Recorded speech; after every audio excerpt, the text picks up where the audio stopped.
کتب عالم حضرت مولانا محمد زکریا صاحب رحمۃ اللہ علیہ کی بہت ہی مایہ ناز اور اہم کتاب ہے. اس کتاب کو خریدیں، اس کو مطالعے میں رکھیں، اور روزانہ 2 صفحہ 3 صفحہ اس کو مطالعہ کریں، پڑھیں، تو اس سے آدمی کو پتہ چلے گا کہ اپنے اندر خود تکبر میں وہ مبتلا ہے یا نہیں ہے. اور پھر جو علاج بتلایا گیا ہے ان علاج کو کریں. تکبر کس قدر خطرناک ہے، بہت ہی زیادہ خطرناک ہے. اس سلسلے میں ایک واقعہ ام الامراض میں نقل کیا گیا ہے. مناسب معلوم ہوتا ہے کہ واقعہ یہاں پر نقل کیا جائے. اس واقعے سے اندازہ لگایا جا سکتا ہے کہ تکبر کتنا زیادہ خطرناک ہے کہ یہ تکبر آدمی کو دنیا میں بھی ذلیل کر دیتا ہے اور آخرت میں تو ذلیل کرنا ہی کرنا ہے. چنانچہ شیخ ابو عبداللہ اندلسی کا واقعہ نقل کیا گیا ہے ام الامراض نامی کتاب میں. واقعہ اس طرح ہے کہ اور اس واقعے کو بیان کرنے سے پہلے حضرت شیخ الحدیث رحمۃ اللہ علیہ نے جو جملے وہاں پر لکھے ہیں وہ کہتے ہیں کہ میرے دل میں ابو عبداللہ اندلسی کا یہ واقعہ ایسا جمع ہوا ہے اور ایسا چبھا ہوا ہے، دل میں بیٹھا ہوا ہے کہ بے اختیار میری زبان پر یہ واقعہ آ جاتا ہے، قلم پر یہ واقعہ آ جاتا ہے. جب میں کچھ لکھتا ہوں تو یہ واقعہ بھی لکھ دیتا ہوں.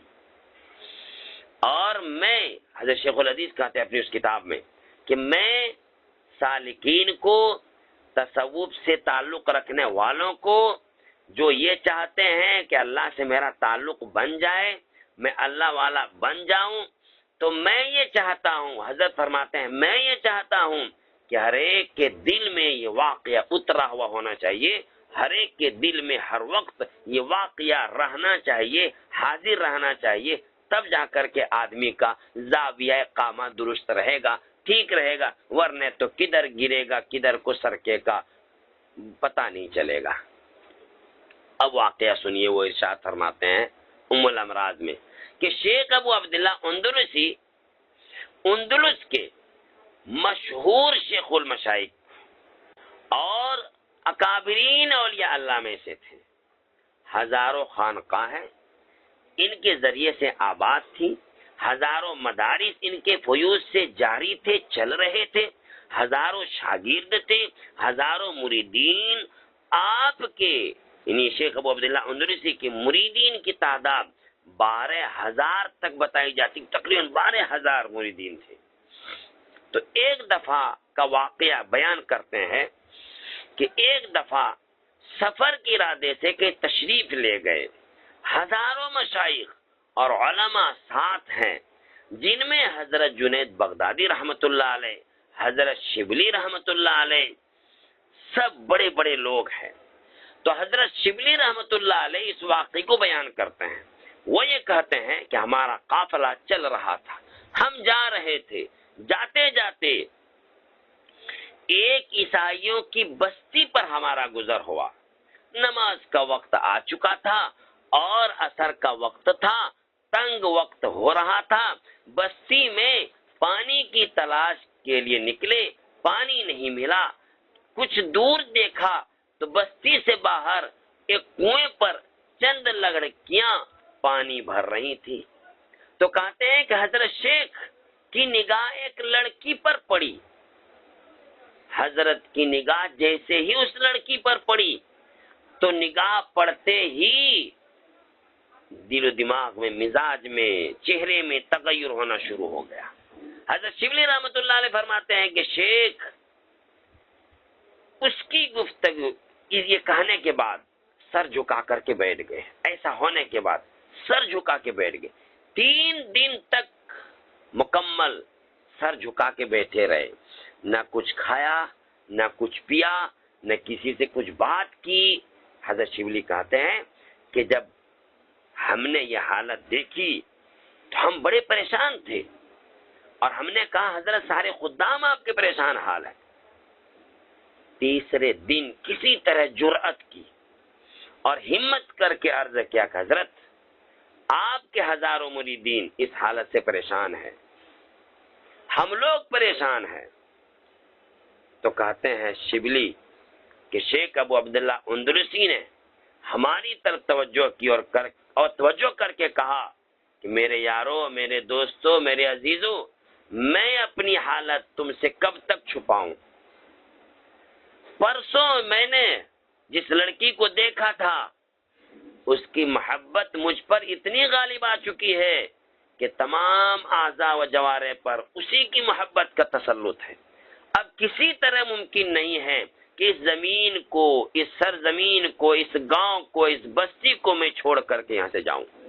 حضرت شبلی رحمۃ اللہ علیہ فرماتے ہیں کہ میں نے کہا میرے آقا، میرے سردار، آپ تو اہل عراق کے پیر و مرشد ہیں، علم و فضل، زہد اور عبادت میں آپ کا دنیا میں شہرت تھا، آپ کے مریدین کی تعداد ہزاروں سے زیادہ ہو چکی تھی، آپ براہ کرم قرآن کے طفیل ہمیں رسوا مت کیجیے، ہمیں محروم مت کیجیے اور ان مریدین کو رسوا نہ کیجیے۔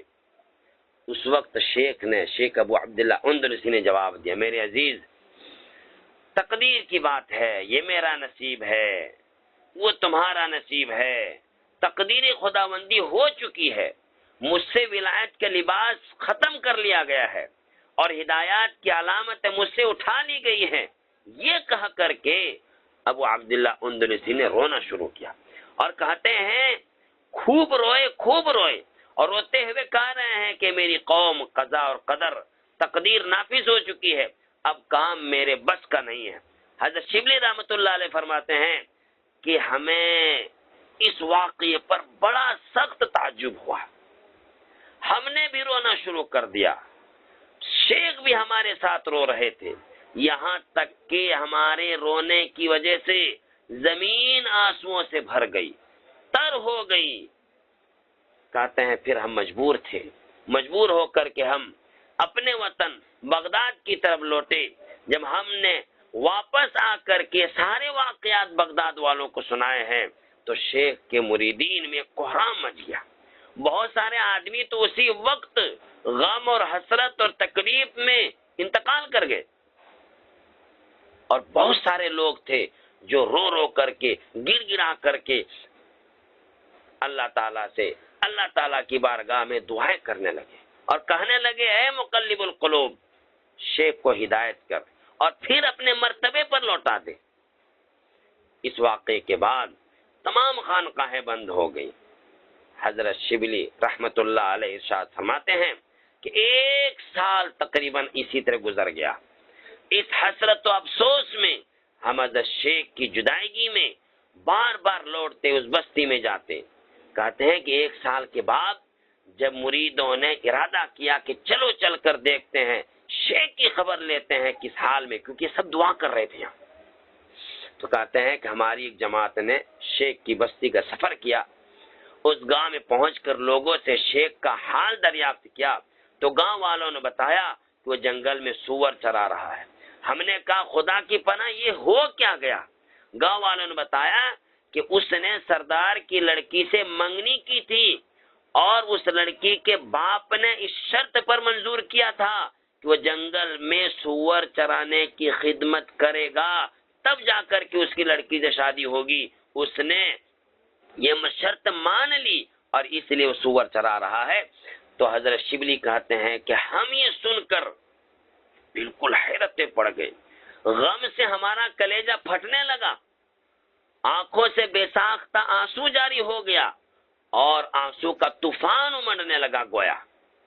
کہتے مشکل سے ہم نے اپنے دل تھامے اور اس جنگل میں پہنچے جہاں پر حضرت سور چرا رہے تھے۔ دیکھا تو شیخ کے سر پر نصارہ کی ٹوپی ہے، کمر میں زنار بندھا ہوا ہے اور اس عصا پر، لاٹھی پر ٹیک لگائے ہوئے خنزیروں کے سامنے کھڑے ہیں کہ جس لاٹھی کو ٹیک لگا کر کے نصیحت کیا کرتے تھے، خطبے کے وقت جس لاٹھی سے سہارا لیتے تھے۔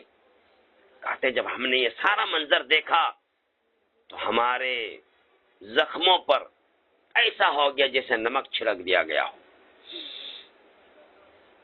ہمیں بڑی تکلیف ہوئی۔ کہتے ہیں کہ جب ہم قریب پہنچے تو شیخ نے ہمیں اپنی طرف آتے ہوئے دیکھ کر اپنا سر جھکا لیا، ہم نے قریب پہنچ کر السلام علیکم کہا تو شیخ نے کسی قدر دبی آواز میں وعلیکم السلام کہا۔ حضرت شبلی کہتے ہیں کہ ہم نے عرض کیا ہے شیخ، اس علم و فضل اور حدیث و تفسیر کے ہوتے ہوئے آج آپ کا کیا حال ہے، آج تمہارا کیا حال ہے؟ تو شیخ ابو عبداللہ اندلسی نے فرمایا کہ میرے بھائیوں، میں اپنے اختیار میں نہیں، میرے مولا نے مجھے جیسا چاہا ویسا کر دیا۔ اس قدر مقرب اور قریب اور ولی بنانے کے بعد جب چاہا مجھے اپنے دروازے سے دور پھٹک دیا، دور پھینک دیا۔ اس کی تقدیر کو، اس کے فیصلے کو کوئی ٹالنے والا نہیں ہے۔ پھر شیخ نے کہا میرے دوستو، اللہ کی بے نیازی سے، اللہ کے قہر سے، اللہ کے غضب سے ڈرو، اپنے علم پر، اپنے فضل پر مغرور نہ ہو، غرور نہ کرو۔ پھر شیخ نے آسمان کی طرف نظر اٹھا کر کہا اور کہا اے میرے مولا، میرا گمان تو تیرے بارے میں ایسا نہ تھا کہ تو مجھ کو ایسا ذلیل کرے گا، ایسا رسوا کرے گا کہ اپنے دروازے سے نکال دے گا۔ یہ کہہ کر سب نے اور شیخ نے اللہ سے دعا کرنی شروع کی اور خوب رونا شروع کیا۔ کہتے ہیں کہ شبلی کہتے ہیں، شبلی رحمۃ اللہ علیہ کہتے ہیں کہ اس قدر روئے ہم لوگ، اس قدر روئے کہ غیر بھی دیکھ کر کے رونے لگے، حتیٰ کہ خنزیر بھی رونے کو دیکھ کر رونے لگے اور ایک عجیب سی آواز نکالنے لگے۔ کہتے ہیں کہ ہم نے شیخ سے پوچھا کہ آپ حافظ قرآن تھے، قرآن کی 7 قراتوں میں قرآن کو پڑھا کرتے تھے، کیا اب بھی کوئی آیت یاد ہے؟ تو شیخ نے فرمایا میرے عزیزو، قرآن کی 2 آیت کے سوا مجھے کچھ یاد نہیں ہے۔ ایک تو ہے من یہن اللہ فما لہ من مکرم ان اللہ یفعل ما یشاء، کہ اللہ جس کو بے عزت کر دے کوئی اس کو عزت دینے والا نہیں، اللہ جو چاہتا ہے کرتا ہے۔ اللہ نے مجھے بے عزت کر دیا، مجھے کوئی عزت نہیں دے سکتا۔ اور دوسری آیت ہے من یتبدل الکفر بالایمان فقد ضل سواء السبیل، کہ جس نے کفر کو ایمان سے کفر کو بدل دیا، کفر کو ایمان سے کفر کو بدل دیا، فقد ضل سواء السبیل، تو وہ سیدھے راستے سے بھٹک گیا۔ حضرت شبلی کہتے ہیں کہ حضرت آپ کو 30,000 حدیثیں سند کے ساتھ زبانی یاد تھی، کیا ان میں سے کوئی ابھی بھی یاد ہے؟ تو شیخ شبلی رحمت اللہ علیہ کے سوال پر شیخ ابو عبداللہ اندلسی نے کہا صرف ایک حدیث یاد ہے، اور وہ حدیث ہے من بدل دینہ فقتلوا، جو شخص اپنا دین بدل دے اس کو قتل کر دو۔ حضرت شبلی فرماتے ہیں کہ جب ہم نے شیخ کا یہ حال دیکھا تو ہم شیخ کو وہیں چھوڑ کر کے بغداد کے ارادے سے چل پڑے۔ ابھی کچھ دور ہی گئے تھے، 3ری منزل پر ہم نے دیکھا 3 روز کہ اچانک شیخ ہمارے سامنے ہے اور ایک نہر سے غسل کر کے نکل رہے ہیں اور بآواز بلند شہادتیں اشہد ان لا الہ الا اللہ واشہد ان محمد رسول اللہ پڑھتے جاتے ہیں۔ اس وقت شیخ شبلی کہتے ہیں اس وقت ہماری خوشی کا اور مسرت کا وہی شخص اندازہ کر سکتا ہے کہ جو میری تکلیف کا، ہماری دکھوں کا پہلے اندازہ کر چکا ہوں۔ شیخ نے فرمایا کہ اللہ نے ہمارے اوپر فضل کیا، پھر ہمیں ایمان دے دیا اور ہم ایمان والے بن گئے۔ شیخ شبلی کہتے ہیں کہ ہم نے اپنے شیخ سے عرض کیا حضرت کہ ایسا کیوں ہوا آپ کے ساتھ، کوئی خاص وجہ آپ کو سمجھ میں آ رہی ہے؟ بس یہی والا یہاں پر سننا ہے جو اصل مقصود ہے۔ کہتے ہیں کہ شیخ نے بتلایا کہ جب ہم گاؤں میں اترے اور بت خانوں میں، گرجا گھروں پر ہمارا گزر ہوا، آتش پرستوں اور سلیب پرستوں کو غیر اللہ کی عبادت میں مشغول ہم نے دیکھا، تو یہ سب کچھ دیکھ کر کے میرے دل میں اپنی بڑائی آئی، تکبر آیا کہ ہم مومن ہیں، موحد ہیں، اور یہ کیسے کمبخت جاہل ہے اور احمق ہے کہ بے حس اور بے شعور چیزوں کی پرستش کرتے ہیں، پوجا کرتے ہیں۔ اسی وقت ایک غیبی آواز دی گئی کہ اے ایمان و توحید کے ڈنکا بجانے والے، یہ ایمان و توحید تمہارا کوئی ذاتی کمال نہیں ہے، سب کچھ ہماری توفیق سے ہے۔ ہم نے جب چاہا تمہیں ایمان دیا، جب چاہا تمہیں ایمان سے محروم کر دیا۔ اتنا کہنا تھا کہ مجھے ایسا لگا کہ میرے دل سے ایمان نکل گیا، چڑیا کی ایک شکل میں، چڑیے کی شکل میں میرے دل سے ایمان نکل کر کے چلا گیا، اور اسی وقت سے میری حالت ہو گئی۔ تو اس واقعے کے سنانے کا مقصد یہی ہے کہ آدمی کو اپنی بڑائی اور اپنا بڑاپن ظاہر نہیں کرنا چاہیے۔ کب اللہ مبتلا کر دے، کب ذلیل کر دے، ایمان چھین لے، بالکل بھی تکبر کرنے کا موقع نہیں ہے۔ اللہ ہم سب کو تکبر سے بچائے۔ یہ باب الکبر آیا تھا، اس مناسبت سے ہم نے یہاں پر یہ واقعہ اور تکبر کی تعریف وغیرہ یہاں بتلا دیا ہے۔ آپ اس کتاب کو خریدیں، ام الامراض اس کتاب کا نام ہے۔ ضرور ہر ایک کے مطالعے میں کتاب رہنی چاہیے، زیادہ قیمتی نہیں ہے۔ مشکل سے میرے اندازے کے حساب سے اس کتاب کی قیمت 15 سے 20 روپے، زیادہ زیادہ 100 روپے اس کی قیمت ہو سکتی ہے۔ تو کتاب سب خریدیں۔ اللہ ہم سب کو تکبر سے بچا